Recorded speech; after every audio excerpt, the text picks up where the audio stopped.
Is acting in good faith one of your life beliefs? Something that you believe in your life and in other people's lives that people should do. Act in good faith. It's our idiom for today for Supersize Your Business. Sharon Horne-Ellstrom here.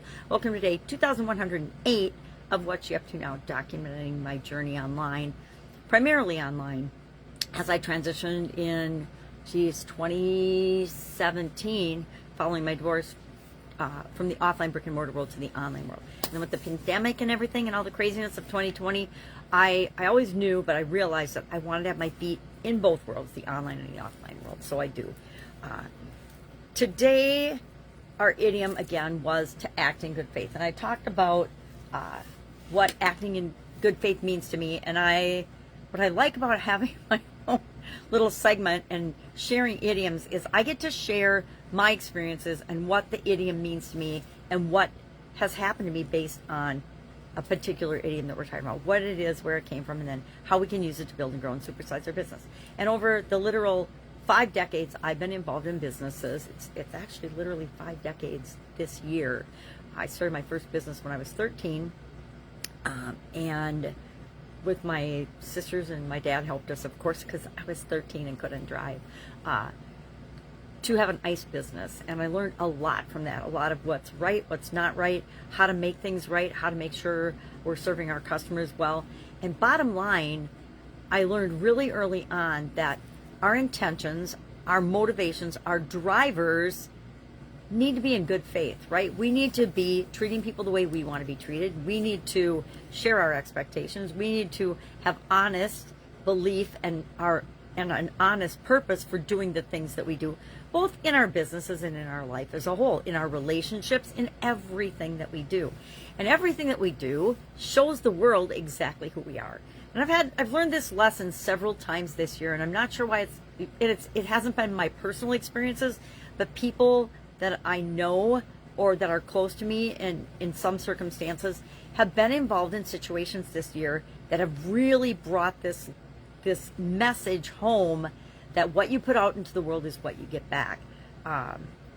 That if you lie, you're going to get caught in a lie. If you be yourself, be true, be the best human being you can be, and always be becoming a better version of yourself. I like Harry Potter, obviously, so what pops into my head whenever I think about this topic is truth will out. The truth, and not a convoluted, manipulated version of the truth or the media or all the nonsense that's going on in our world. And I think that's why this is popping up so much this year, is there is so much misinformation, lies, and manipulation going on in the world that people are confused. When they see our leaders getting away with literally crimes and people getting away with crimes because there's no one holding them accountable in certain municipalities and states because they're running amok, that we start to lose hope. But we have to always remember that if we act in good faith, if we do what's right, if we set the example, if we be who we're proud of being, we can look at ourselves in the mirror. We talked about that a while ago, and know that we're doing the best we can with what we've got right now. We are treating people the way we want to be treated. We are acting in good faith. We are honest and having integrity. Because guess what? Bottom line is we are the ones that have to look ourselves in the mirror. We are the ones that have to be able to sleep at night because we know we've done the right thing, even if other people don't know it. I'm a big believer in you do the right thing all the time and you don't brag about it. You don't have to tell everybody that you did the right thing. The world and the universe know if you act with integrity and do the right thing. So, faithful performance of our duties, meaning you do what you say you're going to do. You show up when you're supposed to. You do what you say you're going to do. You do the best you can with what you've got at the given time with respect to skills and resources, etc. So I like to be able to pontificate about certain topics that are strong beliefs of mine, and one of mine is that you do unto others like you would expect to be done unto you. So had a couple another example just this week of this whole cancel culture, people trying to destroy other people by creating a lie and manipulating things. And it was really scary because it threatened this person's livelihood, the person I know's livelihood. And the story spread like all over the place in this particular industry.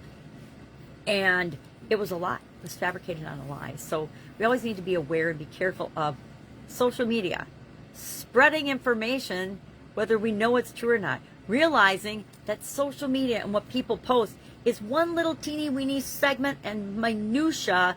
It's like looking at 1 second in someone's life. The time you screamed at your spouse or your kid because they were in danger, whatever, and somebody got that on video, whatever it is.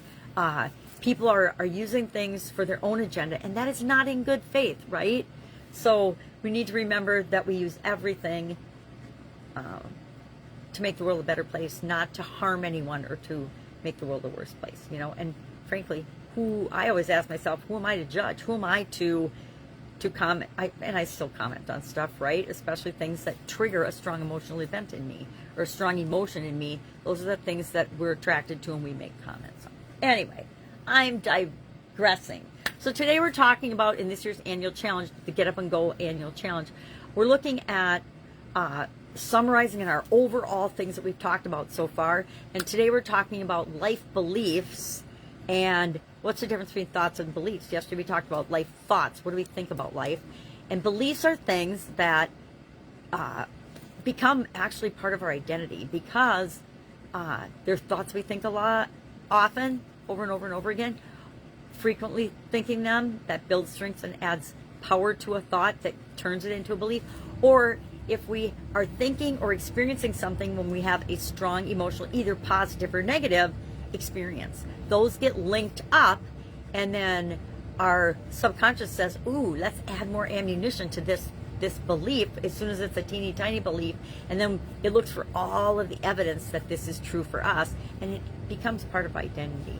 So tomorrow we're going to talk about how to deal with conflicting, if you don't like the term limited beliefs or limiting beliefs, but they really do limit us if they are conflicting, because when it comes time to make a choice or a decision, we have beliefs that are on one side of something and beliefs on the other, and they butt heads, and whichever belief is stronger wins what we will or will not do, how we'll act or what we'll say, etc. So that's what I'm working on today. Granddaughter day today, but if I can help you, hit me up, ask a question. Otherwise, I'll be with you tomorrow. Have a fantastic day.